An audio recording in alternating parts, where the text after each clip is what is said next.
Welcome to today's edition of the Rush 24/7 podcast. Now, I have the program here relatively organized. I mean, I know what I want to do here for the next 15 minutes, and it's going to get blown to smithereens inside of 5 minutes. You wait. Sometimes I don't even know why I bother. Just sort of bring the stack in here, don't even organize, just start from the top, start peeling things off, and go. I'll tell you, it'd be a lot less frustrating. I mean, it's not frustrating, folks. I love it. Don't misunderstand. But anyway, great to have you here. We kick off another full day, 3 hours of broadcast excellence, 800-282-2882. The email address, ilrushbo@eibnet.us. Now, before we get into the serious rough and tumble of American politics and the things going on with the issues of the day, there's some relatively lighthearted things, although there's nothing lighthearted anymore. I mean, I've got a story here. College students believe that violence is warranted if you say something they don't like. Violence is warranted. College students, violence is, in fact, not only warranted, violence is indicated. Violence is required to shut people up saying things you don't want to hear. It's a big story in the Washington Post last night, and I was reading about it, and I ran into a couple of, pompous, arrogant leftists. And these people all think that they're smarter than everybody else and cooler and hipper and all that. And it's just grating. You can just sense the arrogance and the conceit as well as the condescension when you read these people. But one of these leftists that I was very, very worried about this, because he said it's insane, it's silly, and what it's going to lead to, it's going to lead to a shutdown of legitimate dissent. Because if college students believe that it's okay to start beating up people simply saying things you don't want to hear, then in order to maintain order and in order to maintain civility, the authorities are going to have to stop protests.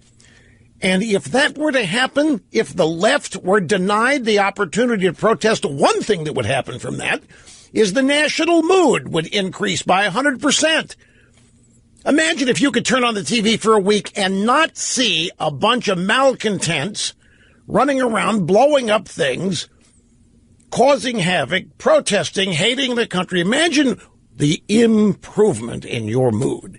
And it may lead to that. I mean, if even some drive-bys are nervous about this, because the protest, public protest, dissent, the protest march, it is a fundamental element of advancing liberalism by virtue of the intimidation and the chaos and the disruption of order that is involved.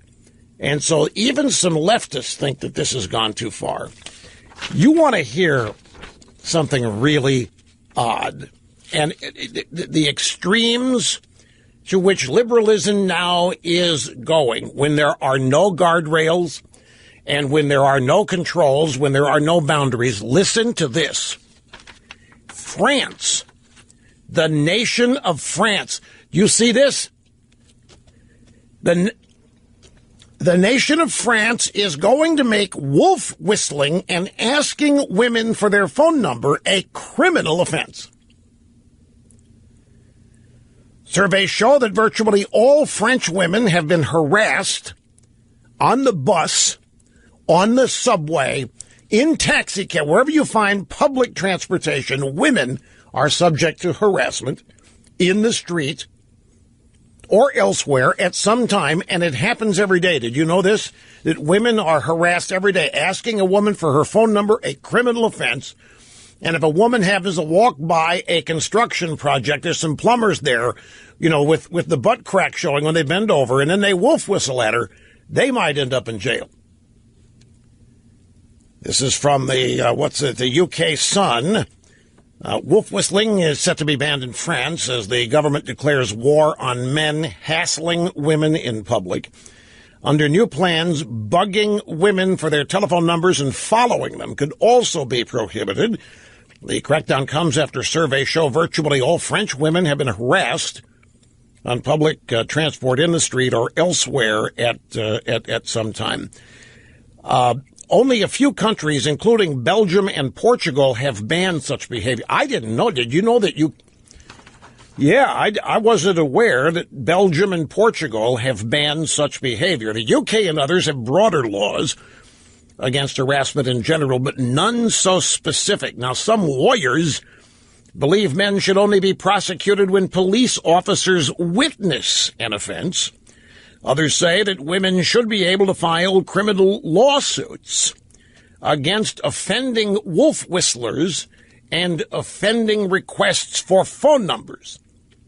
Marlene Schiappa, Undersecretary for Gender Equality,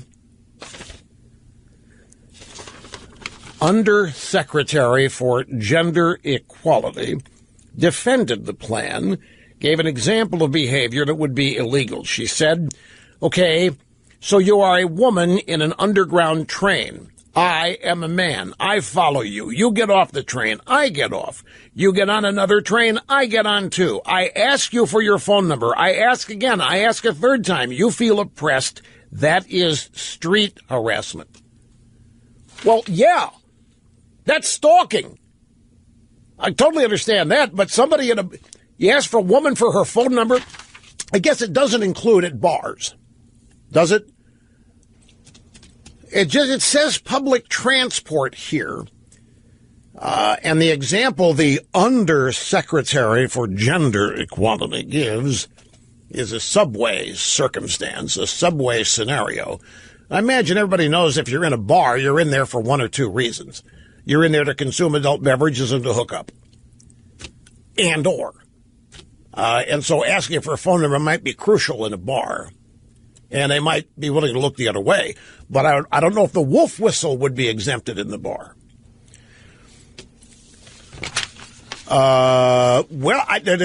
There's no similar criminal behavior for women when they approach men. Women apparently the only victims of this. They are not perps. So women can stalk and oppress and ask for phone numbers, which is good because the guys would love that. And, of course, women, they don't whistle at men, but, I mean, you know. A guy knows when a woman's interested. And a guy knows when a woman is not. When a woman's interested, wild horses won't stop her. If she is not interested, there isn't any amount of money or anything else that will make her so. Guys instinctively know this. But there's no reciprocal. Women apparently are not capable of behaving in this criminal fashion. A lawyer in France accused the Undersecretary for Gender Equality, Marlene Schiappa, accused her of seeking to outlaw heavy Latin chat-up lines. This guy's name is William Goldnadel, and he said, this is an assault on Latinos. This is how we operate, and women love us. The swarthy, dark look, women love us, especially fair-skinned women. They fantasize about us, and to have this go, this is crazy, to say that we can't ask for the phone number. He said the only consequences of the law would be to enrich feminist lawyers and to clog up the court system. Well, that is true. No question about that. 1/5 of college students say violence against controversial speakers is acceptable. Senate GOP reaches a tentative deal for a 10-year, $1.5 trillion tax cut. We have details coming up on Trump's approval number is up now to 43% in a couple of places. He's rebounding. Drive-bys are aghast. The drive-bys in general are aghast at Trump's speech yesterday. They're calling it dark and foreboding, much like they called his inaugural speech. They're terribly upset. The Paul Manafort situation is continuing to unfold. Manafort has kind of thrown down the gauntlet at Mueller and said, look, I got nothing to hide. Release what you took out of my house. Make it public. You got nothing. Let everybody know what you got. Talk about harassment. It is clear what's going on with Mueller, which takes me to the first soundbite. I just want to play this for you because it's an echo. It is a Limbaugh echo. I have been pointing this out since Trump was elected. I've probably been pointing out so many times that many of you probably, when I get into it, come on, we've heard it, we got it, move on. But here's the echo. It happened last night on Fox News. Michael Caputo was on, and he was asked about this effort of Mueller and the special counsel investigation and what it all means. And here is the Limbaugh echo. I'm not quite certain they're going to beat President Trump and the people around President Trump, but I believe that that is their purpose. I think the establishment that's been entrenched in Washington for so very, very long on both sides of the aisle, they can't have another Donald Trump pop up in 10 years, another billionaire populist who wants to make things right in Washington. So they have to punish Donald Trump, his family, destroy his businesses, his friends, where I guess I fit in, and others, and just to make sure that this never happens again. Folks, I cannot tell you how correct that is.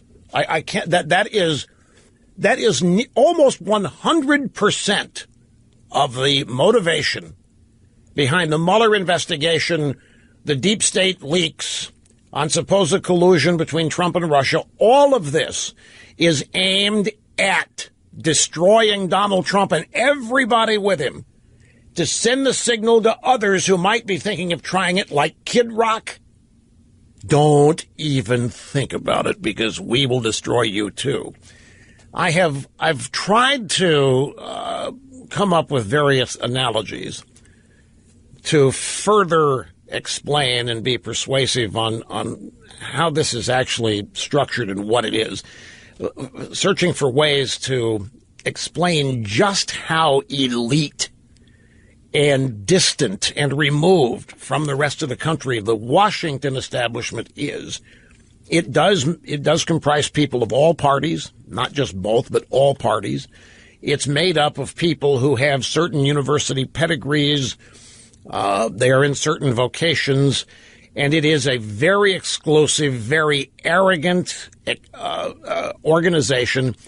It does not have membership. There's not a manual that contains the names of everybody's a member. You know whether you're a member or not. There's not a single figurehead leader of the establishment. It's more a way of life and a way of thinking. And there is no amount of achievement, no amount of success that can get you into it. It totally is dependent on your education, your family. It depends on much with your background and what you're trained to do, and your way of thinking. And I'm telling you, it's the most exclusive club in the country, and they have been rocked. The establishment has been in charge, in control, and running things for longer than you would believe. And it gets away with disguising itself by having two political parties that appear to be at war with each other. And they make a pretty good show of it. There are some differences in the party. I mean, the establishment's not all friends. They're not all like-minded. They're not all going to backyard barbecues together. But even those who are on the outs politically, say Republicans, not part of the mainstream media apparatus, not part of the dominant liberal culture, there nevertheless are members, and they value that and they treasure it, and they will put their remaining membership, staying a member of the establishment, above anything else. Winning elections, finding certain kinds of employment. It really is a close and tight-knit group. It's relatively small when you compare it to the entire population of the country, but it is where all of the power and the wealth is actually concentrated. Now, there are a lot of wealthy people not part of it, like Trump, but it's it's the power center and the power structure of the country. There are people who live in California that are in the Washington establishment. There are people in New York that are part of it. Very few, but they're there. And the attitude is They are better than everybody else. They are special simply by virtue of membership in this club. They are special in ways that nobody can replicate. You cannot be the people they are because you don't come from the people they come from. I mean, it's that exclusive. You can't grow up having no knowledge of the establishment and end up going to school at Harvard and doing well and automatically end up in the establishment. It's doable. Of course, it's been done, but it's not automatic. And as I say, there's no initiation ceremony. There's no clubhouse. It's an attitude, it's an aura, and the attitude is one of total superiority, supremacy, knowledge, power. They're better and they know it than everybody else. It doesn't matter how dumb or stupid they are. These are the people ruining everything, by the way. These are the people that got us $20 trillion in debt. And the people that voted for him in large part. I mean, you can't exempt the dependent class totally from this, but you get my drift. And Trump will never, ever, no matter what, never, ever will be admitted to this. No matter what he does. No matter what he says, no matter how many friends he makes that are in the estate, it will never happen. They can't permit it. If somebody like Trump is permitted in the establishment and is an acknowledged member of it, then there goes the establishment. Everything they have used to keep people out will have blown to smithereens. He can't become a member of it, and he shouldn't even try or want to, because the things he would have to do to convince them he's worthy would mean betraying everybody that elected him. And he's not going to do that. But Caputo here is more right than he knows. This is the Mueller investigation. 17 investigators, all Clintonites or Obamaites. They're looking at Trump business affairs 10 and 15 years ago. And I will guarantee you they're looking at Trump's tax returns that have been made public and that $900 million tax deduction. If they can wipe Trump out with IRS penalties and taxes, they will do it, folks. If they can wipe him out, they won't care. They have no compassion. There's nothing humanitarian about this group whatsoever. If they can wipe him out, they will, to send the message to everybody else. Don't even try it. I got to take a break. We'll be back. We'll continue after this. Sit tight. What, battery life problem with iOS 11? If that's you, you've come to the right place. I'm not going to get into it now, but I'll explain to you everything about that. It's normal. Nothing to worry about until next week if it keeps happening. But that's for later. Grab audio sound bites 14 and 15 yesterday at 15 first. Wait a minute now. No, got to go 14 first. I thought 15 was years ago, but it's not.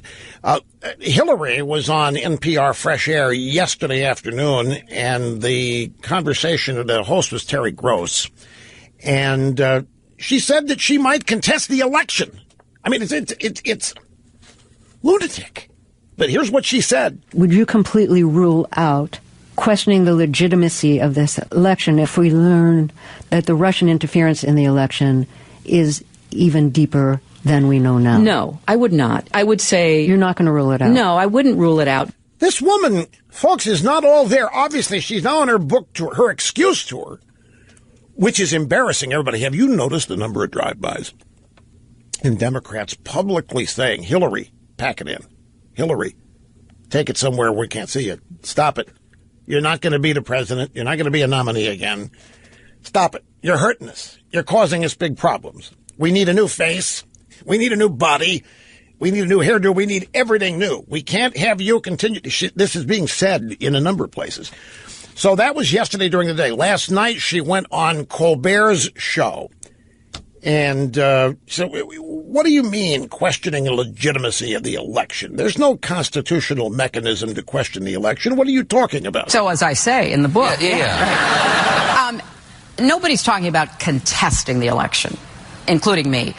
But I do think, because there is no mechanism. Wait a minute.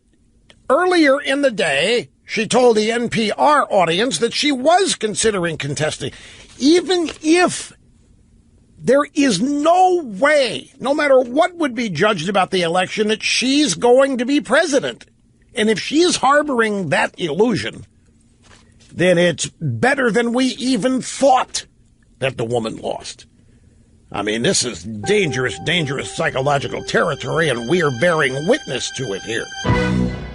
Your guiding light. Times of trouble, confusion, murkiness, tumult, chaos, lies, distortions, and including the good times as well. Your guiding light, Rush Limbaugh, here at the Limbaugh Institute. It's a sad day for the Limbaugh family. My Aunt Ann passed away very early this morning, natural causes. A long illness. She's the wife of my Uncle Steve. They lived in St. Louis. He was, until his retirement, a federal district court judge, Eastern District of Missouri. His son, my cousin, is now that federal judge. But Ann was, when I turned 16, big deal, get your driver's license. What became of it? I became the official Limbaugh family deliverer of Meals on Wheels. She insisted on it. And I would go to my mother, what is this? You do what Ann says. Okay. So I'm delivering Meals on Wheels. I'd never heard of it. I'm 16 years of age. The point of that is that she was charitable to a fault. She was selfless, and she didn't suffer fools. And in her family, she didn't permit them. It was just a force of nature. And she was always been so supportive of me, even when it was challenging to do so. She led a full life. She was one of the grand dames of the family, a genuine matriarch, and she's going to be sorely, sorely missed. She and her husband, Uncle Steve, married well over 50 years, and it's these things happen. And it's one of the. I've always said that I look forward to getting older, and the day has not yet come where I regret that. Every year so far has been better than the day before, but the older you get, death is something that's more frequent and more common among your family, your circle of friends, and so forth. It's unavoidable, obviously. But she was just a great, great lady with impeccable taste and a wonderful personality, always smiling. And she was inspirational to everybody who knew her. Ann Limbaugh. And I had to mention this because I consider all of you part of an extended family. And I have the great opportunity here for all of you to know, to a certain extent, members of my family. We're very proud of each other. And so it's a opportunity for me, and I appreciate your indulgence while mentioning this. Trump's approval rating, as I mentioned, is ticking back up. This is not supposed to happen. Trump's approval numbers are supposed to stay down and continue downward once the drive-bys think that they are making this happen. But it's not. The approval rating ticking upward following his response to the hurricanes. Have you seen any news about that, by the way, folks? Have you seen a story? Have you seen a single story this week about the federal government's behavior and competence and response to Hurricanes Harvey and Irma? You haven't, have you? Why do you think that is? Why do you think you haven't seen a story on how well things are going? You haven't seen, here in Florida, I can tell you that Florida Power and Light is so far ahead of schedule in restoring power. I mean, we got it back in 4 days when we were originally told it could be many weeks. Some people were told the power plant servicing them was seriously damaged and it could be months. But I think over 75% of the people who've lost power have had it restored. I mean, it's still a disaster in many places, but some of the flooded areas, say in Miami, the floodwaters have receded faster than the media suggested would be the case. But it fascinated me because there's not a single story about this. And what that must mean is that Trump and the administration are doing a bang-up job with this. And so are the Republican governors in Texas and in Florida. Because I'm here to tell you, if there were any problems, if there were people being left out, if things weren't being improved and improved rapidly, then the drive-bys would be all over it, and you'd be reading about it. And there would be columns, and there would be stories, and there would be panel discussions on the incompetence of Donald Trump. He just doesn't know these things, they would say. He just doesn't have the experience, they would say, of dealing with a bureaucracy like this. And apparently, Donald Trump has real-world experience at building a lot of things and rebuilding a lot of things and dealing with disasters like this. And the very absence of any news about this is the truth and the indication. So Trump's approval numbers are ticking up in large part because of the aftermath from the hurricanes and the UN speech. I guarantee you, when they start polling on the approval opinion of Trump after that UN speech yesterday, it's going to skyrocket. Well, I shouldn't say skyrocket, but it's going to trickle up. It's going to move up after that speech yesterday. And the disconnect on that is breathtaking to behold. You listen to people in the aforementioned establishment, and you can do that by watching anybody in the drive-by media, and they think it was embarrassing. Trump overall is embarrassing. His speech was embarrassing. Ooh, it embarrassed us, say the drive-bys. It embarrassed us, say the members of the establishment. And they want to immediately reach out to their diplomatic brethren in other countries and apologize and say, please don't hold it against us. We didn't elect him, and we don't support him. Please do not think he's speaking for us. But yet, the Soviet foreign minister praised the speech as one of the greatest of all time that he's heard. And, you know, Trump, we played the audio sound bites of this. Trump just literally savaged socialism in that speech yesterday. And in his example, he cited Venezuela. He savaged he said socialism is, in fact, he said the successful implementation of socialism is exactly why so many nations are failing. He said it's not the unsuccessful implementation, it's the highly successful. Now, if you missed our morning update today, you know, there is literal mass starvation in Venezuela. Now, stop and think of this for a moment. Venezuela, before Hugo Chavez, used to be a fairly decent place to live, and it was a fairly decent, upticking economy, and it was rooted and based in oil. They are an oil-rich nation. Hello, Hugo Chavez, avowed socialist, gets elected, succeeded by his hand-picked fellow socialist, Nicolas Maduro, and now literal, this is not just a term being tossed around, literal mass starvation. Do you know what Maduro is suggesting that Venezuelan citizens do? He is suggesting rabbits. He said rabbits are not pets. Rabbits are not cute. Rabbits are 5-pound chunks of protein. And he is encouraging Venezuelan citizens to capture and cook rabbits as a way of dealing with mass starvation. So anyway, the Venezuelan representative, the United Nations, shows up to respond to Trump's speech yesterday.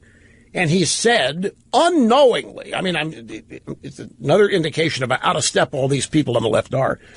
What was that? What was that? Was that Ronald Reagan brought back to life? Is that, boy, do we have to listen to Ronald Reagan again? Damn right, Mr. Ambassador, damn right that's what it was. But he thought it was a great insult to call Trump Reagan. You know, Reagan was an avowed anti-socialist and anti-communist. and also didn't care much for Hugo Chavez. People like him. So here's this ambassador ripping Trump as being an incarnation of Reagan, not knowing that well over half the country is hearing it and applauding it. So Trump's approval number is ticking up, and it is based on performance. It is not based on buzz. It's not based on PR. It's not based on spin. It's not based on the media singing Trump's praises, because they're doing the exact opposite. Trump's approval number up from the mid-30s now to 43%, and it's based solely on performance. I was admittedly and regretfully remiss yesterday in not taking a sufficient number of calls. And you might think it's no big deal, but people were on hold here for an hour and a half and didn't make it on the program. And I feel badly about that. So I have vowed to try to make amends for it a little bit today. So we're going to start. I'm not ready to go to the phones, but I'm going to use discipline here. As we were talking about yesterday, discipline, self-reliance, staying on a straight and narrow, working hard, all these things that the left says is now white supremacy. What would I talk about if I wasn't? Next up is the drive-bys saying, yeah, Trump insists on America first, but who's going to follow him? It's a piece, the Associated Press. I got a pretty big section here on Manafort to get into in terms of what's really going on, and this is a gigantic. The Manafort, the Mueller investigation. More and more people that I trust are calling this a giant cover-up of the real scandal, the Hillary email scandal. That all of this. Even after the election, Obama said it's technologically impossible for the Russians to affect our elections. He said it before the election, said it afterwards.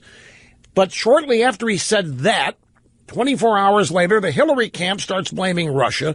Then we got the Trump dossier, and this whole thing, we got unmasking of Flynn and Manafort and others, and it's beginning, since there hasn't been any evidence of anything here. People are now people I trust, are beginning to think that this whole thing is what I just said it is. It's an effort to destroy Trump and his business, especially to wipe him out and anybody associated with him. As the biggest lesson outsiders could be taught, don't try this again. And at the same time, the real scandal that Comey and everybody abruptly stopped, and now this is the cover-up for, is the Hillary Clinton email scandal and the Hillary Clinton Hoover of sucking up dollars from all over the world for her foundation before she was president, selling access. Those are the things that I'm talking about, legal and intelligence professionals who have been paying attention, as we all have. But there's nothing there. Now, this pre-dawn raid, picking the lock, Manafort's house, and now Manafort, release what you found. I got nothing to hide. I didn't do anything.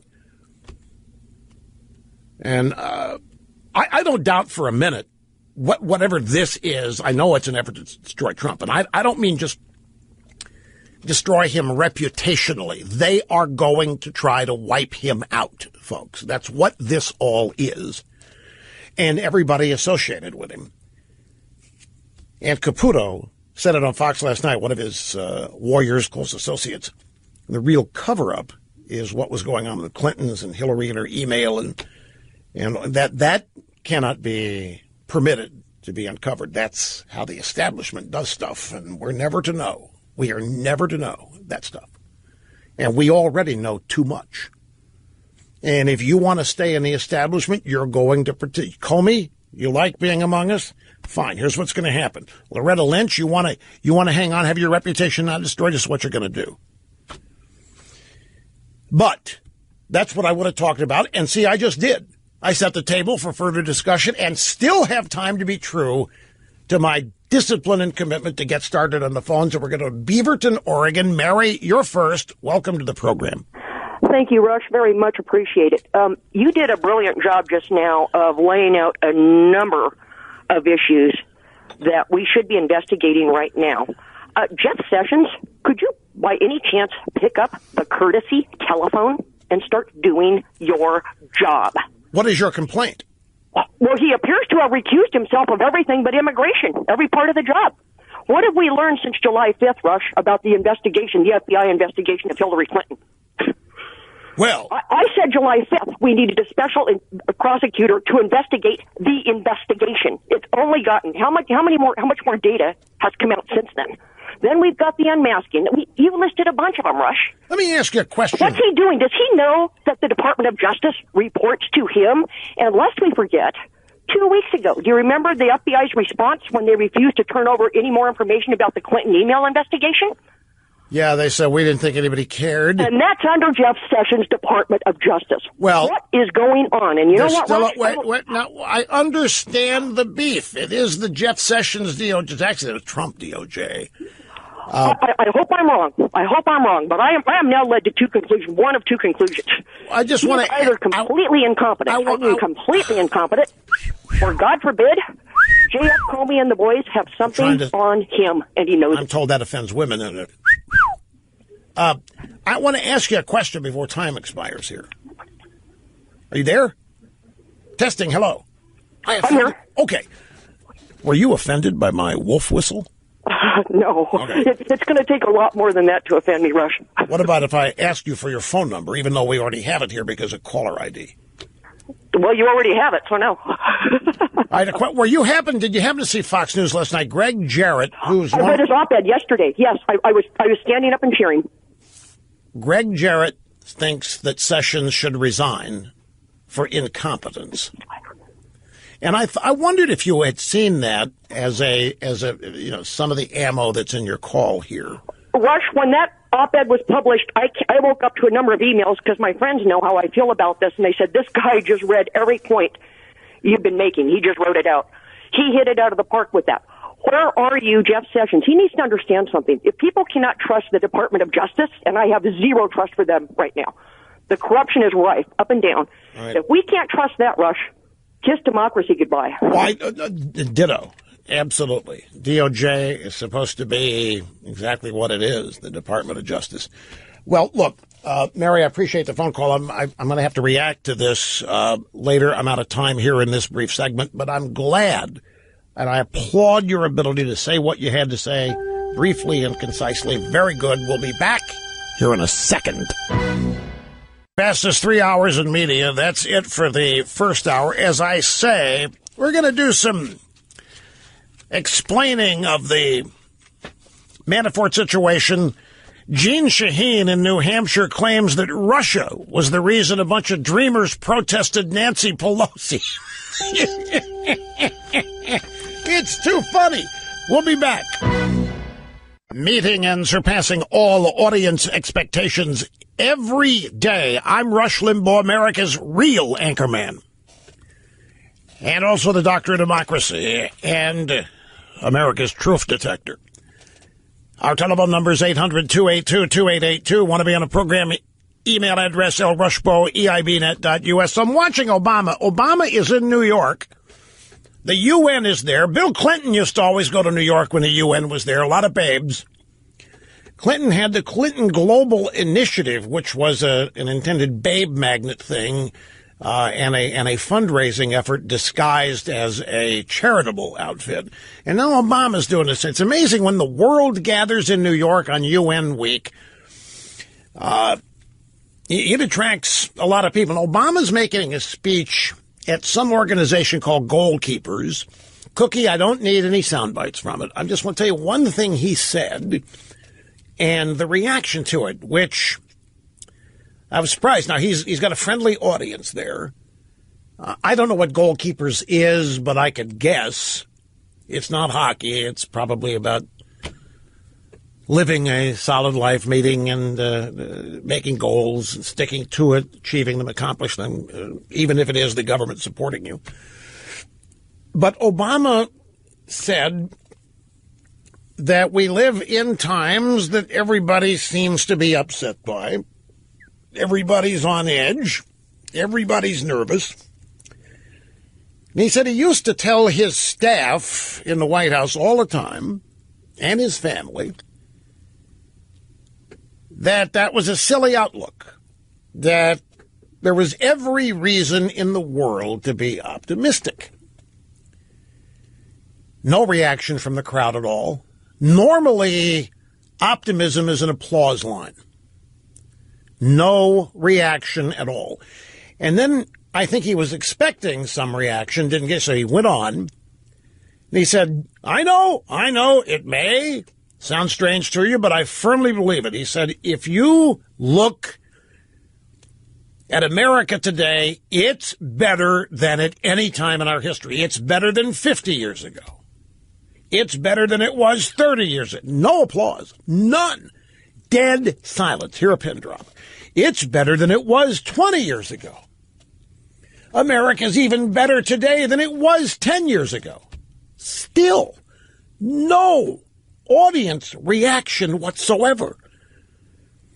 Normally, that kind of a line or making that kind of a point, I'll guarantee you, if I ever am somewhere and if I have made a public appearance or a speech, and if I'm talking about such things, and I talk about optimism, and I talk about America and the opportunity that's still here and the threshold for greatness for those who want us, it always gets loud applause. And in some cases, a standing O. If I may say, it's almost an automatic go-to if you need to get the audience out of their seats. Start talking about the greatness of America and start talking about the future and make comparisons, America today to 50 years ago. Now, he didn't specify how. He didn't say economically, culturally, or any of that. What I found fascinating was that there wasn't a single, that I could hear anyway, round of applause on any of it. So I got to thinking, who are the people at this thing, goalkeepers? And obviously with Obama as the keynote speaker, a lot of Obamaites there. And I don't think these people want to hear optimism. I don't think they want to hear that things are better in America today than they were 50 years ago, 20 years ago, 30 years ago. Even if people don't believe it, they will applaud the premise, because they want it to be true. And they're comforted by somebody who thinks it. If the speaker is credible and has believability, and if the speaker has a bond with the audience, the speaker says, I believe it. I believe our best days are ahead. This country is doing better today than it was 20 years ago, 30 years. In some areas, you could make the case. It's not even arguable. It always gets applause because even if people don't think it, they want it to be. But this crowd didn't make a sound. And Obama clearly expected them to. You could see. No, my point is that there's a bunch of probable leftist Democrats in that crowd, and they don't want to hear anything uplifting, and they don't want to hear anything. They want to have their negativism and their anger reinforced. And maybe he will later on in the speech. He's blasting the Republicans trying to undo Obamacare, and he'll no doubt blast Trump for what he said about the Iran deal. But in that just little segment that I saw, I found that fascinating. Because as I say, those are automatic applause lines. Well, I don't know. I haven't seen the crowd. But yet when Obama cracked a joke, they laughed. When he cracked a joke about how he doesn't look his age, he's much older than he is, and they laughed at that. So there's people there. Yeah. I got an email during the break. Rush, about your aunt who passed away, your Aunt Ann, was she supportive of you even during the worst time? Yes. Folks, that's the thing about, I'm sure it's your family too, but in my family, and believe me, I've tested them. They are my family are typical Americans. They're head down, steam ahead. They're not into anything for public adulation, recognition of any kind, and yet they've always been supportive. Anne used to write me notes constantly, encouraging me, applauding me. She listened every day, and if she heard me say something she thought was especially poignant or smart, she'd fire off a note and tell me. Those kinds of things are invaluable, getting support like that. And she did that with everybody in the family. She was funny as she could be. Her husband and her son became onophiles. You know what an onophile is? That's a wine aficionado. And they have their wine club, and they would have monthly dinners and tastings of the best wines they could get hold of. And Ann would always, just give me the cheap stuff so I can put some ice in it. Like my mother. My dad bought a Cadillac once. My mother refused to be seen driving it. She'd ride in the thing, but she didn't want to be seen. She didn't want town to get the wrong idea. And Ann was the same way. Give me the cheap stuff so I can put some ice in it and nobody will complain. Always the cheap white wine. She drank the good stuff, but she never... I'm 66. One of her grandkids got married. Stephen III got married in Arizona this summer. And I don't care. I'm 66, but I was always the nephew. You knew it. You were the nephew, and you still hadn't grown. And to her, I was Rusty. It didn't change. That's what I was growing up, and that's what I was always going to be. And she'd tell me that. Your dad was Rush, and your grandfather was Rush. You're Rush. It was all lighthearted and in good fun, but she always reminded you that she was the aunt and you were the nephew, in a funny and humorous way. But folks, the support that I've had from all of my family throughout all of this has never wavered, and she was right there at the top of it, leading the effort. I'm going to miss her tremendously because she was, as most people are, she was one of a kind. She was confident. The older I get, the more that impresses me in people as a really valuable attitude. Genuine confidence is often the thing that opens doors, coupled with desire. But yeah, she was constantly supportive. I'd say, well, let me take a break on that, and we'll come back here and we'll resume with the rest of the prepped show. I do want to spend some time on this study of American college students. 20% of them think it's not only okay, violence is required to fight offensive speech. Anywhere, on campus, anywhere. It's required. Now, where are they being taught this stuff? They didn't come out of the womb this way. This stuff is all being taught to them. We'll be right back, folks. Don't go away.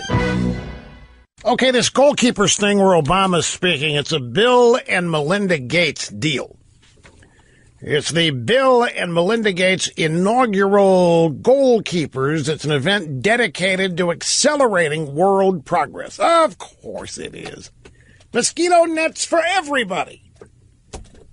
Accelerating world progress. Other speakers include Bill and Melinda Gates, Prime Minister Trudeau of Canada, Will I Am from the Purple People. What's that group? Black Eyed Peas, right? Then Malala and Stephen Fry, who's the British comedian. Those are some of the heralded speakers. And Obama is the keynote. Now, look, one of the reasons Obama is singing the virtues of America is because he wants to be seen as responsible for it. No, he's got to go out there and make it look like everything's great because he was president. And his great legacy. And all of that. So I understand that. But still, it's a common thing for public speakers, public officials to say, to speak about the greatness and the optimism that exists and how America's better today than it's ever been and so forth. But the problem with that is that's not what people see in the media. The media rips this country to shreds every which way but Sunday. From Sunday. And particularly when Republicans hold power the media does nothing but beat the hell out of this country. And people can't escape it. They're inundated by it. They're pounded with it each and every day. And it's part and parcel of the plan to defeat Republicans. And the media then focuses on the misery and the suffering and the hurting that's going on. There was something I saw, and I printed it out, and I hope I made a copy of it. It was somebody talking about all the hurting going on, and it just struck me, who thinks this way? And I'm doing a bad job of previewing it because I don't remember who said it and what the context was, but I think I saved it and I'll find it. This whole notion that so many people think life is enduring suffering and pain and that everybody's hurting. And those are things you have power over in some ways. You don't have to suffer. Not all the time. Suffering doesn't have to be a way of life. Hurting does not have to be a way of life. But it's easy. It's part of victimology. It's easier than thinking optimistically. Let me get back to the phones. Where are we going to start here, Mr. Snerdley? Well, that would be Fred in Cleveland. Fred, I'm glad you called. You're up next. How are you doing? I'm doing great, Rush. I hope you're doing great as well. Thank you, sir. I am. Okay, I have 2 quick points. The first thing, you were talking about Hillary. I believe that as more comes out and the more unmasking and what have you, she's going to be turned on by the Democrats because she's going to be so poisonous. She's going to be the most hated woman in America in 6 months. Well, she's already the most cheated on woman in America, so you're probably... well, that goes without saying. But my second point, I think that the 2018 elections are going to be another runaway for the Republicans. There are 2 forces on this planet that cannot be beaten. One is Mother Nature. We see it every day. And the second is the American people. The American people in 2018, if the Senate needs 64 votes, the American people are going to give them 70. If the Congress needs 52 votes, the American people are going to give them 58. No. So that a year from now, no one can say, hey, why isn't anything getting done? The American people will show again in 2018 who holds the power in this country. Fred, I guarantee it. It's a very, very powerful thought that you have and a very, very powerful prognostication. The only question I have for you is, for all of that to happen, people would have to vote Republican. And a lot of people are very, very mad at Republicans right now because they are not doing what you say that they will do. They are not advancing the agenda. Now, the Senate's working on health care, and Lindsey Graham says, hey, we're going to get 50 votes for this. We're going to get it. And they've entered a $1.5 trillion tax reform plan as well. But up to now, they have been seriously avoiding doing anything to help advance the Trump agenda. And I have been of the opinion if they don't get a grip on things, they could lose the House.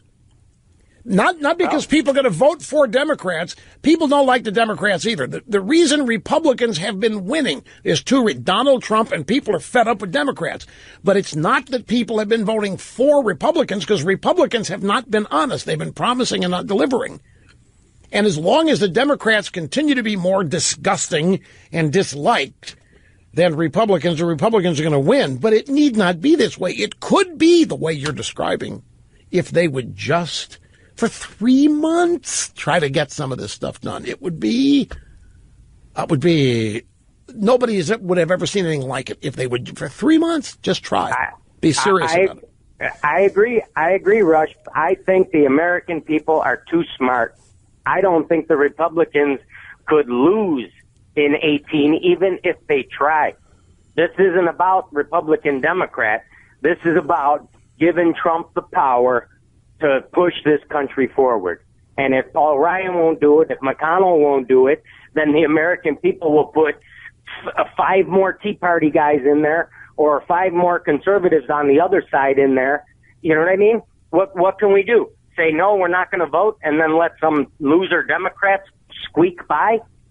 we will force the Republicans to win, and we will force them to do what Trump wants to do. Well, Fred, I appreciate the call, and I very, very much appreciate your sentiment there, and I hope that there's something to it. I am of a similar thinking on the 2018 midterms. There's two schools of thought out there. When you talk to seasoned political professionals, seasoned political scientists and analysts and think tankers and so forth. And one school of thought, and really this is not analysis, this is desire. There's one school of thought that says the country hates Trump. The country realizes what a mistake they made, and they want adult leadership back. But what they want most of all is to have somebody to make sure Trump doesn't succeed. And, of course, that to them means the Democrats are going to win big and maybe even take back the House. The other point of view is closer here to what Fred said, but for, different reasons. And it is rooted in the fact that the Democrat Party is in the tank and doesn't know it. And even if they do know it, they're not doing anything to help themselves. With Hillary Clinton front and center, that's nothing but a negative and a drag on the party. And the same thing with Crazy Bernie.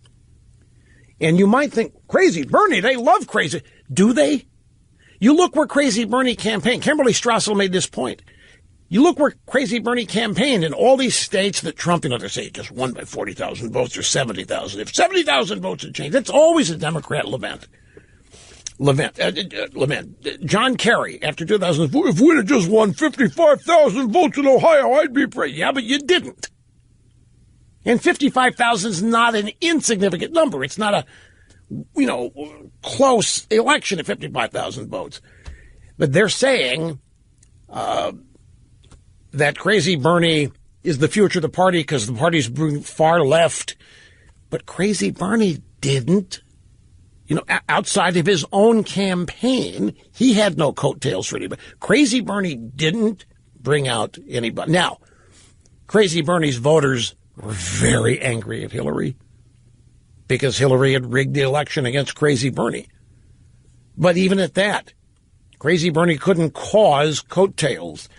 Joe Biden's not the answer. The Democrats, history is, outside of Obama, they are losing elections, and there's nothing changing on that. Trump is the wild card in the equation, and he's ticking upward right now. I think it looks bad for them no matter what. Now, Mr. Snerdley asked me an intriguing pregunta during the bottom of the hour break. He wanted to know if I thought La Raza and the leftists showing up to basically shut down Nancy Pelosi's press conference on DACA and the Dreamers. And we played the soundbite for you yesterday, and it was brutal. These are people that you would think would love Pelosi and Schumer, Chuck and Nancy, because they're Democrats and they're pro-amnesty, they're pro-immigration, and yet the Dreamers and the DACA people show up and they shut it down. And they're calling her a liar. And they're saying, you don't believe any of this. And they basically took over her press conference, drove her away from the podium. And it was a remarkable thing to see. You would expect them to try that at a Republican representative town hall. But they did it to Pelosi. Snerdley's question, is this a one-off, or is there really a split now between some of these militant pro-amnesty immigration groups in the Democrat Party? And I don't know yet, but I'll tell you what I think could be happening here. What is the Democrat Party, folks? When you get right down to it, what is it? It has always been a coalition of individual interest groups. You've had big labor. You've had the feminazis. You've had African Americans. You've got the immigration crowd. You've got the gay community and now the trans community. And take any other left-wing interest group, and they're all on the left, and they all vote for the Democrat Party. Now, individually, these groups do not share identical agendas. What is it these groups all have in common? There's one or two things, aside from the special interest nature, like the pro-amnesty crowd. I mean, they care about immigration and amnesty and getting into the country with no penalties and whatever. And in the militant gay community, they care about gay marriage, gay rights, gay this, bathrooms, trans, all that. And then big labor, they care about whatever they care about. And the African Americans, they care about. What is it that has united this coalition and has made it unified to the point that it routinely and regularly and expectedly votes Democrat? Let me throw one thing else into the mix, because this, I mention it a lot because I think it's a big deal. In November of 2011, the Obama administration, politically, the Obama campaign made a decision to discard from this coalition white working class voters. Now, a lot of those people are union. A lot of them are actually blue collar, but the political clarification or qualification or description is white working class, which means middle and lower middle class. And the Democrats decided to stop trying to get their support.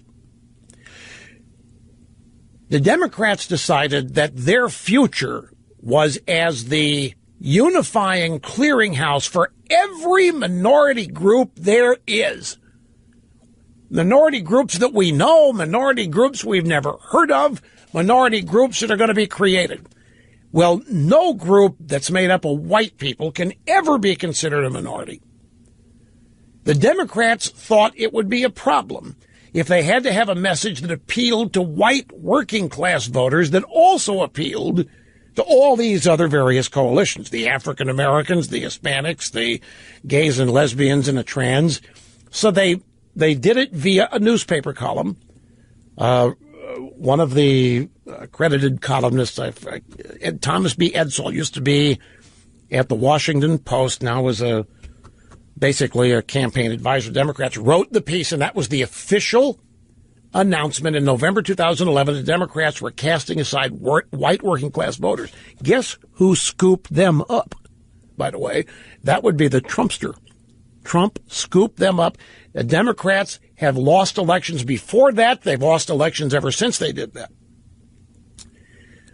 The one thing that kept them unified, all these different groups, the one thing that kept them unified, there was more than one, but the one thing that kept them unified was absolute hatred for anybody on the right, be they a Republican, be they conservative, be they libertarian. Absolute hatred, raw hatred for us is what unified all of those other groups. And the Democrats relied on that, and I think took a lot of it for granted. And I think a lot of these groups are beginning to realize that they have been taken for granted. Look at the African American population. Look at what the Democrats have promised them, and look at what the Democrats have assured them versus what they've gained. And it's not close. And look at the illegal immigration crowd that wants amnesty. Despite the drive-bys, we're not moving in that direction. With Donald Trump as president, fewer and fewer are trying to get in. There is constant talk of building the wall. We are already moving mountains to enforce existing immigration law. It's not moving in the Democrats' direction. With the feminazis, it was always abortion and hatred for pro-lifers. Well, now what happens? One other thing, the belief in expanding, growing government as the source of all money and power. Those were the two things that unified. But at some point, I always thought that these groups were going to have to start analyzing whether or not all this money that they're donating and all this time is actually worth it. The 8 years of Obama did not help African Americans. The 8 years of Obama, I mean, we're going backwards on everything. They're going backwards on everything Obama touted. We're trying to repeal and replace Obamacare, and the effort is ongoing, and Trump makes it sound like he's going to get this done at one point or another. So I think it's possible, we don't know yet, but I think it's possible that these groups may be tired. The Democrat Party's the same old faces, and they're old now. And it's the same old assurances, and it's the same old promises.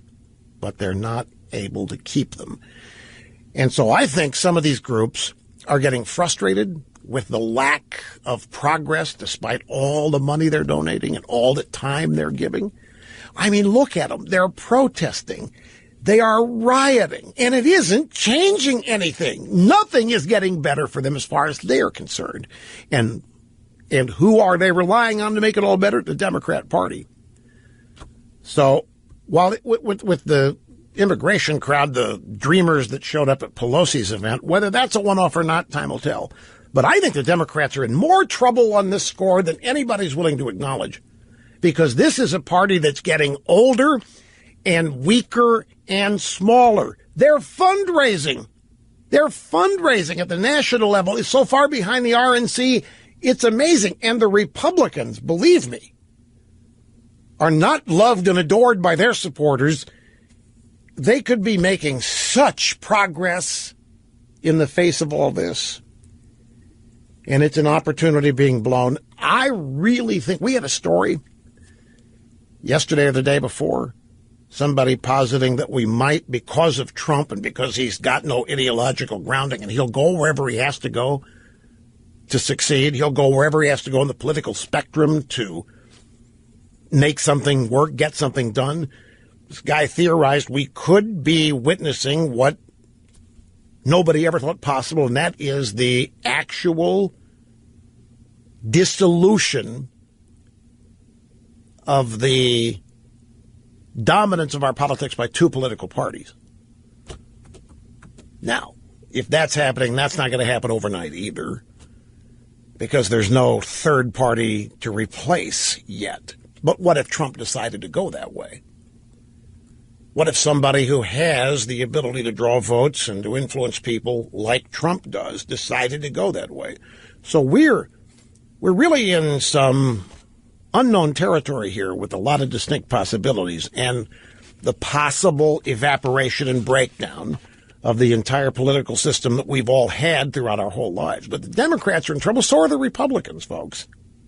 They need not be. The Democrats have no way out of their mess. The only way out of their mess is to lose all these coalitions, which they can't afford to do because that would end the money and the flow. So this is why it's such a golden opportunity. I look at it and I see it's not being capitalized on. By the way, on the Trump approval numbers, 80% of Republicans now approve of Trump in this poll. His overall approval rate, 43%, but among Republicans, 80%. Now, Mitch and Paul don't like seeing that. But, I mean, that is why. That's all in. That is why they need to wise up. But the establishment is a powerful thing. And I'm telling you, they fear being excommunicated. They fear being ostracized. I am not kidding you. You ask, it seems like common sense. They got a Republican president. 80% of the people that elected him love the guy. 80%. There is energy and enthusiasm for his agenda, and his own party in Washington won't do it. That's the establishment. That's the pull. They fear. You know, we say they fear their donors, and the donors are the establishment, too. And they fear being frozen out money-wise. It's not just that. They fear being ostracized. They fear being excommunicated from the club, folks. And I mean, it may be genuine fear. They see what's happening to Trump. They see what Mueller is doing. They see what the deep state's doing. The real power in Washington, D.C. is in that club, the establishment, the elites, whatever you want to call it. But despite that, and by the way, this number, this 80%, that's before the UN speech. It's in thehill.com. President Trump's approval rating ticking upward following his response to two major hurricanes and his bipartisan negotiations with the Democrat leaders. Remember, I told you the morning consult poll, Trump voters don't care that he's working with Chuck and Nancy. They love and believe and trust Trump. And if he's got to work with Chuck and Nancy to do his agenda, they're going to support it. There isn't any party loyalty here that's guiding this. But when you get down into the actual voters, 80% of Republicans now approve of Trump. That and the election returns are all anybody needs to begin the enactment of Trump's agenda. Now you say, well, can the establishment ever be brought around? Will the establishment ever? No, folks. Even if Trump gets a second term, the establishment is going to always think that they've got to get rid of him. They're not even thinking Trump's second term right now. They should be, but they're not. Man, I don't know where the time is going, but you know the things I said that I was ready to go in the first segment? I've gotten to about two of them. And it always happens. Always falls apart as things develop and unfold in real time. But we'll get back to some of them. You sit tight, and we will be back before you even know it. Hi, folks, and welcome back. It's great to have you with us, Rush Limbaugh. As always, behind the golden EIB microphone, executing assigned host duties flawlessly. There are zero mistakes. And that's because I do the assignations. 800-282-2882 if you want to be on the program. Email address lrushbo@eibnet.us. I want to give you some detail here. This is from the Kimberly Strassel Wall Street Journal column of last week on what really went wrong with Hillary. That was the subject of her piece, what really happened to Hillary. And it's a series of things the Democrats will not acknowledge. The Democrats, not only are they trying to spread this myth that the Russians tampered and Trump colluded, it's gone on for so long now that they actually believe something of this sort did happen. They continue to believe the election was stolen from them somehow. They cannot accept that some pig like Trump would actually win. They really can't. It's denial like I haven't seen, coupled now with over a year of immersion in a myth that has become reality. And one of the myths that the Democrats have is that if they'd have nominated Crazy Bernie, it would have been a slam dunk. Crazy Bernie was the leftist, the proud leftist that the Democrat Party has become, and if he was a nominee, and Ms. Strassel tries to illustrate in her piece that that's not the case. And here is her evidence. In Wisconsin, Crazy Bernie campaigned for Russ Feingold, who promised a $15 federal minimum wage, an end to trade deals, and free college. Feingold lost to Republican Ron Johnson. And Crazy Bernie's in there campaigning for him because Feingold basically has the Crazy Bernie agenda, free everything. Still lost. In upstate New York, in a white working-class district, Crazy Bernie endorsed Zephyr Teachout. Zephyr Teachout railed against bankers and lobbyists. Zephyr Teachout fought fracking and Citizens United, that dreaded Supreme Court case the left hates. And Zephyr Teachout opposed trade. The Republican John Faso beat Zephyr Teachout for the open seat by 8 percentage points on a promise to kill Dodd-Frank. So another candidate for whom Crazy Bernie was working and endorsed, that basically had the Crazy Bernie agenda, went down the tubes. An extraordinary 79% of Colorado voters said no to a ballot initiative for Colorado Care.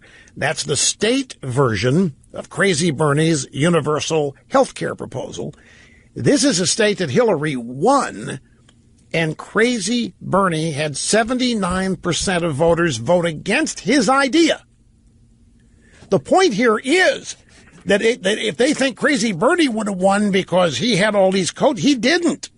His agenda did not have the nationwide support that the Democrats think. In California, Crazy Bernie endorsed and campaigned for Prop 61. Prop 61 was designed to impose prescription drug price controls. It went down to a substantial defeat in California, which Hillary won by 30 points. Another big bomb out by Crazy Bernie. Progressives argue that all they need to elect Bernie or Elizabeth Warren is the right way of pitching their populist policies of free health care, price-controlled drugs to the white working class. See, Crazy Bernie and Elizabeth think it's a big mistake for the Obama crowd, the Hillary crowd, to throw away white working class. They're trying to get them back. This agenda didn't do it. They went for Trump. They haven't been able to sell free health care and price controls on prescription drugs even to bright blue states. Now, she points out here, Republicans have failed to unite or govern or pass their biggest priorities, but the political analysts are setting themselves up for another surprise if they ignore the big reasons the Democrats lost. The Democrats lost on issues. Hillary Clinton lost on a combination of issues and personality. She's just not liked. There's nothing, don't take this the wrong way, but there's nothing attractive. There's nothing attractive about her agenda. There's nothing attractive about her personality. Hillary's whole pitch was, it's my turn. I am owed. I deserve. And she had the hubris to think that a majority of Americans thought so. Yes, Hillary, we do owe you. Yes, Hillary, you deserve to be president because of all of the excrement sandwiches that you have been forced to eat. Yes, Hillary, we feel sorry for you. Yes, Hillary. They didn't think that way at all. She still doesn't get it. AP, Trump insists on America first. Who will follow? Now, let me tell you something about this America first. What do you think Trump means by it? Yeah, he does. But it's not just that. I actually heard Trump explain this. And some people in Trump's administration explain this. And I was watching, Fox has this analyst that appears on some of Gillian Anderson or Gillian. There's so many. She worked in the National Security Council. She's on the staff, I think, for Obama. Okay. And she was talking about this, and she had heard exactly what I heard. And what Trump means by this, America first, also means the UK people being UK first. And in Belgium first. Trump's belief is exactly what I said yesterday. Trump believes that if every nation believes in itself rather than believes in being subordinate and subservient to a global organization, the whole world is going to be better, with everybody trying to be the best they can be. He doesn't mean put America first over everybody else, but he says compared to the world and global organizations, screw that, I'm going to do what's best for America. And he further explained, I think the Brits ought to do what's best for them. The theory is that in all of the Western democracies and free nations, there's enough commonality that these nations banding together to put themselves first has a lot of commonality. And the way it was explained, it made sense. In this, I remember watching this Gillian, I'm not sure it's Anderson, Gillian Turner, that's what it is. She was saying, when I heard this, it completely changed my view of Trump on this. He fleshed this out for me in a way that I had not understood it. And she actually it sounded like she was supportive of the whole thing. When, of course, liberals hate the concept of America first because they don't think America deserves it. America's too guilty. America still has too many prices to pay. America first, that's That's arrogant and braggadocious, and we don't deserve it, in their view. And so this piece in the AP, well, who's going to follow? Meaning Trump is hated. Trump is despised. So Trump putting America first is going to isolate the country. The writer here is Josh Lederman or Lederman. And I'm not going to share the piece. The guy is just totally off the wall and wrong, as most of them are. They're not even making an effort to understand what Trump actually means with the things that he says. But his voters do. His voters, 80% of Republicans understand it, and they love it, and they support it. And they don't think America's guilty, and they don't think America has a price to pay. And they don't think the world is better off with America being weakened. And they don't think the world's better off with America being portrayed as a problem in the world. They think just the exact opposite, as Trump does. Manafort calls on DOJ to release his intercepted communications with foreigners. He's calling on the Justice Department to make public any transcripts of any intercepted communications he may have had with foreigners. Mr. Manafort requests that the Department of Justice release any intercepts involving him and any non-American so that interested parties can come to the same conclusion as the DOJ that there is nothing there. You know, this whole thing, the investigation of Flynn, the investigation into collusion with Russia, the special counsel now. As I mentioned earlier in the programs, people that are deeply experienced in this and knowledgeable, who I know and trust, have come to the conclusion after all of this time, with no evidence produced. Not only is there no evidence produced, Comey openly told people Trump was not a target, that Trump was not being pursued. They didn't have any evidence on Trump. They wouldn't go public with that, but Comey had told congressional committees, and he'd even told Trump, but he wouldn't go public with it. There isn't any evidence, and yet it continues. Now, the Manafort raid and what Mueller is doing, I don't think there's any doubt what that's about. I think that is about impeachment and destroying Trump as best they can. When I heard that they're going out 10, 11 years in the past looking at Trump's life, I mean, what?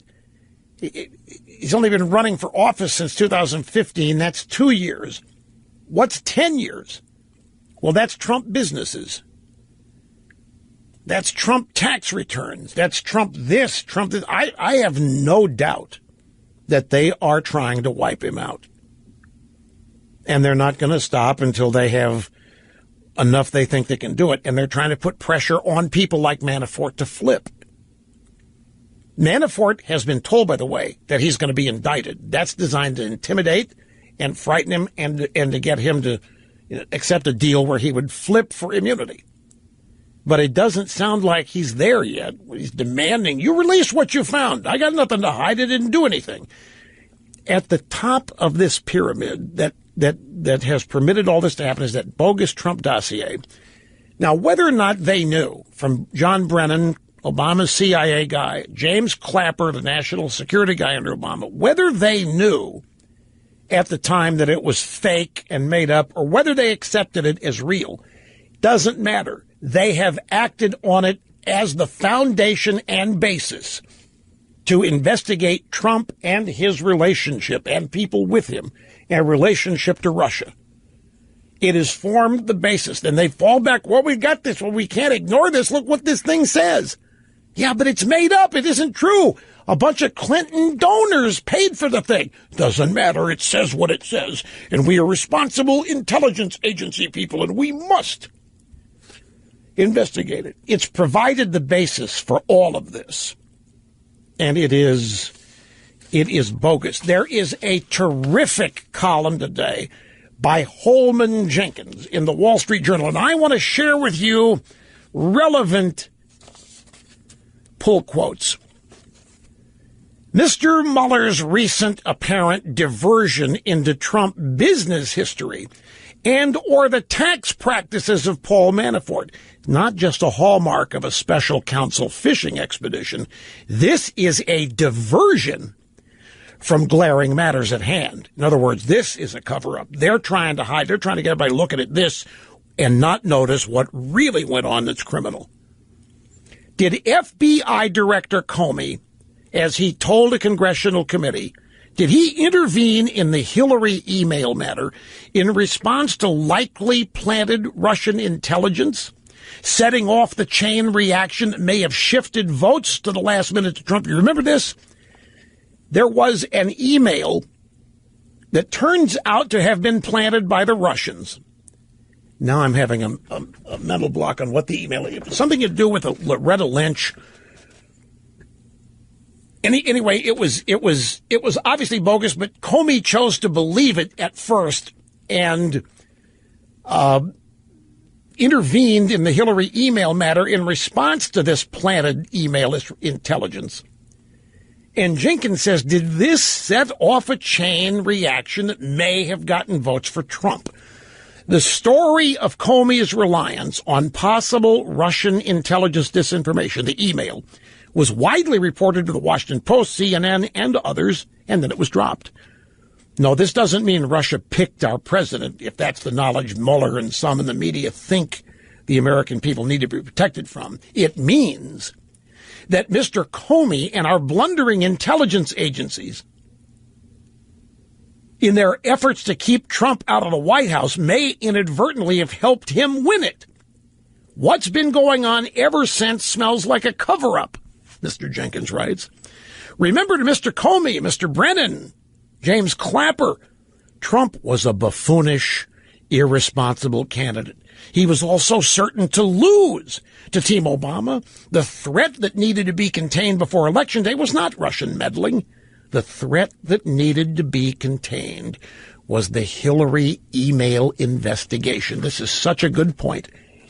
Back in July 5th, Comey press conference, all through the summer, they never thought Trump was going to win. This is why I've always said that the Russian hack, whatever it was, they never thought it was going to amount to anything, and never did they think Hillary was going to win. They weren't even complaining that Trump was going to win. They were never even complaining about the Russian hack. They couldn't, because they expected Hillary to win, and they didn't want to taint her win by claiming the Russians made it happen. They weren't even talking. What they were doing was trying to make sure Hillary's email thing got buried and got nowhere. And that's what Comey's July 5th press conference was. And it's Jenkins' opinion that all of this, the Manafort stuff and all of it, is a continuing, Mueller, a continuing cover-up of what was really the irregular / potentially criminal behavior. And that's Hillary, her illegal emails and servers, and all of that money being collected on that server as donations to her. Hey, I got a question. I'm not asking for myself. You'll understand. Can you do liposuction on your thighs and your calves and make them smaller? Just asking. Yes, I've got a reason. I'm going to tell you what it is. It isn't me. It isn't me. I couldn't care less. I'm just asking.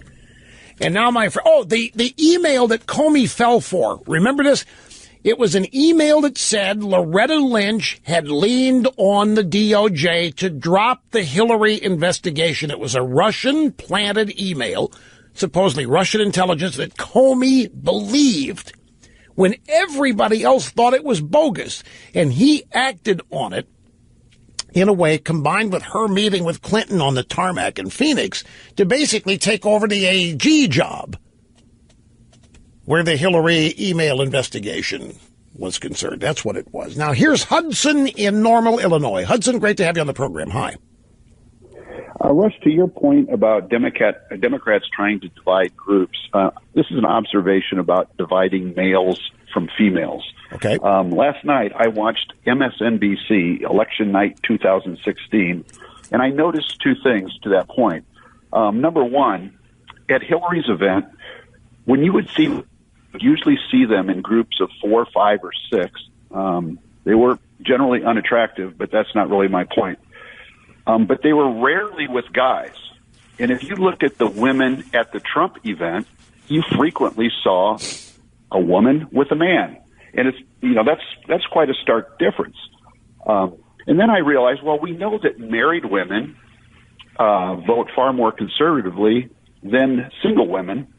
And then I remembered what Hillary said last week, that she was blaming men from talking, husbands from talking their wives out of voting for her because they go to jail. Remember that? Or boyfriends. Yeah. So I think this anti-male sentiment is, it's much like immigration. It sounds like, oh, we're really for you poor women, but really it's a voter drive because they know the natural inclination of a woman to be with a man basically eats away at their liberal base. Now that's interesting. I'd have to look at a break. I know that that single women vote far more Democrat than married women do, but I don't know that the advantage for Republicans is that great among married women.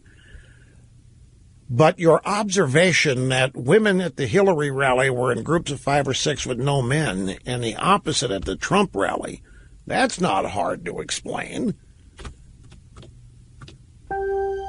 Pregnant pause there for the tone. Welcome back. Great to have you with us, as it always is. Here's Michael in Weston, Florida. Welcome, sir. Great to have you here. Fourth-time caller, post-Irma, LifeLock member, dittos. Thanks to you, Rush. Thank you, sir. Great to have you on the program with us. Very timely commercial.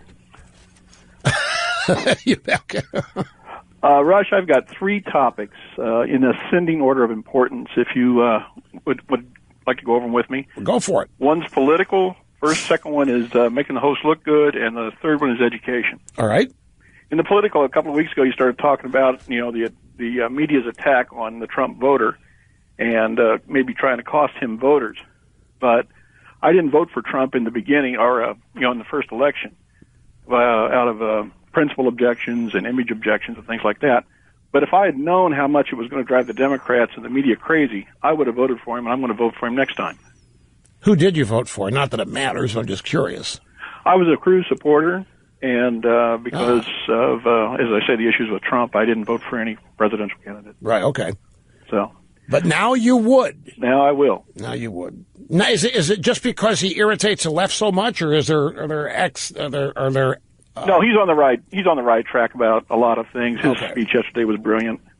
Okay. And things like that. He's on the right track, and I've never really objected to that. It was just kind of the way he went about it. I don't think it's a constitutional method in all of these things. Okay. What's the second point? The second thing is the parable about pictures worth 1,000 words. The Limbaugh letter this month was worth a whole library. It was great. The cover of the Limbaugh letter. It says it all. Well, thank you, sir. We don't get a lot of calls about the Limbaugh letter, but when we do, everybody on that staff just loves it. Well, they deserve some kudos on that. Dinesh D'Souza is great, and his article was great. Your interview with him, and the facts. I had just gotten off the phone with my sister about 4 hours prior discussing single-payer health care, and the lib lies that was in that section. I pulled it out and mailed it to her. Thank you. So it's very timely. Thank you, sir. That's how word spreads.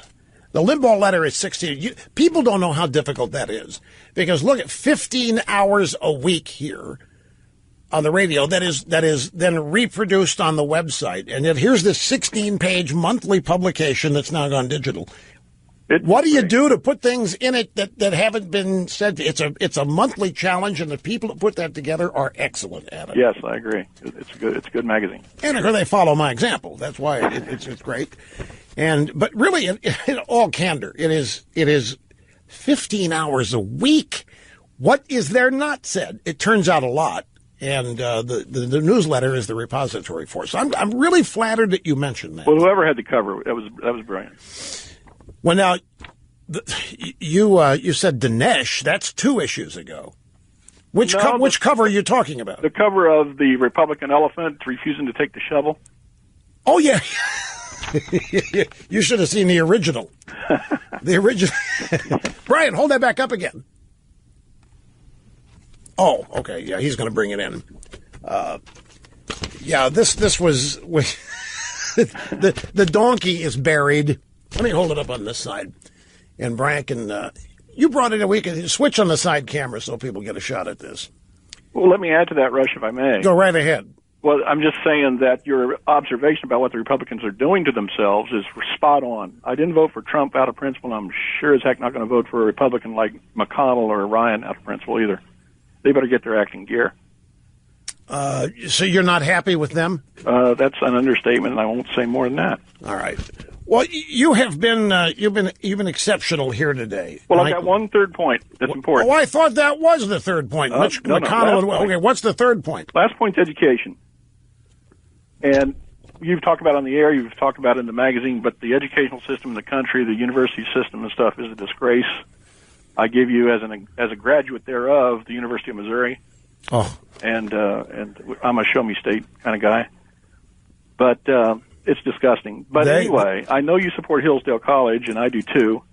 And I would just had the idea that it might be great. I know you do 2 marathons already as far as for the leukemia and for the first responders and Marine Corps.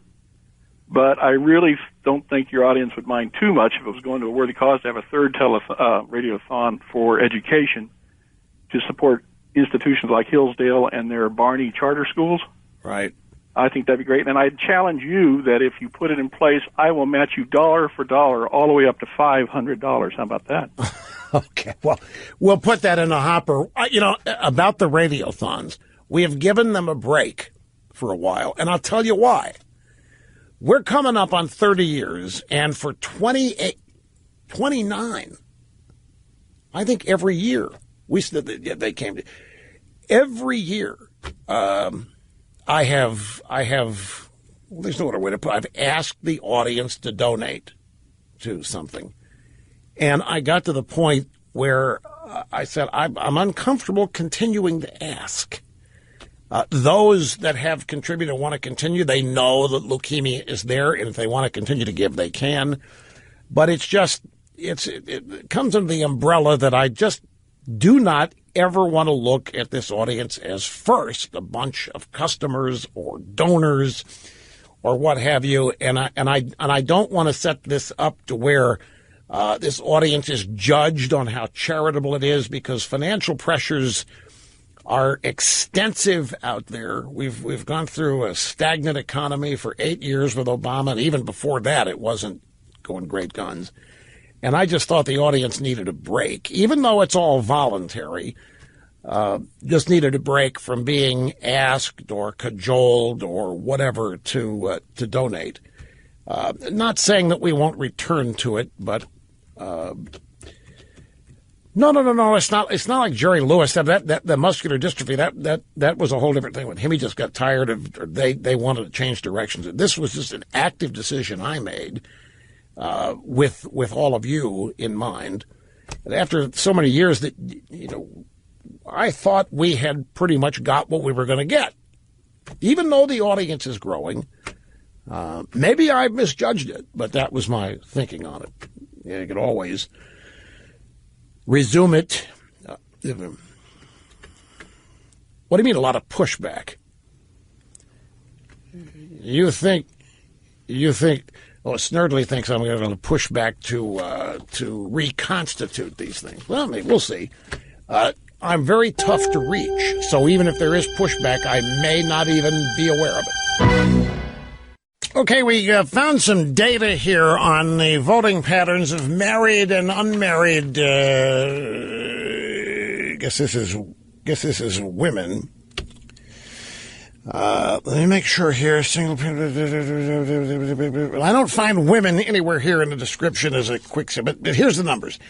Clinton married couples 59%. I'm sorry. I hate charts. I cannot translate these names. Married couples were 59% of the electorate. Trump got 52% of the married vote, and Hillary got 44%. Unmarried, 41% of the electorate. Hillary got 55% of the unmarried vote, and 37% went to Trump. So there's something to it. Now, 2016 exit poll found Trump won among married voters 52%, lost decisively among unmarried.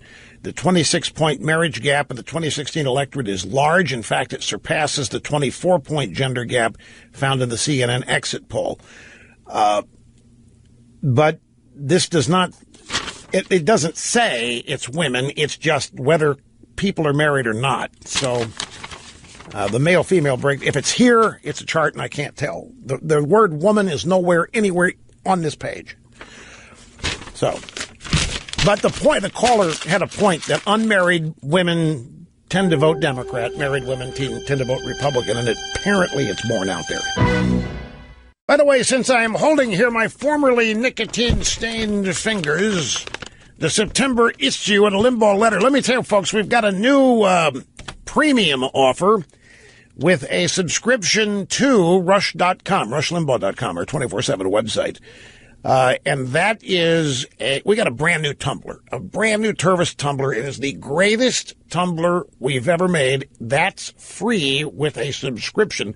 And you throw in the Limbaugh letter, you go the whole boat. So you get the Rush 24/7. It's encyclopedic, folks. It is so underpriced. I can't believe we're selling it this cheaply. And they throw in a newsletter subscription, even better off. See it all at RushLimbaugh.com, and we'll see you tomorrow.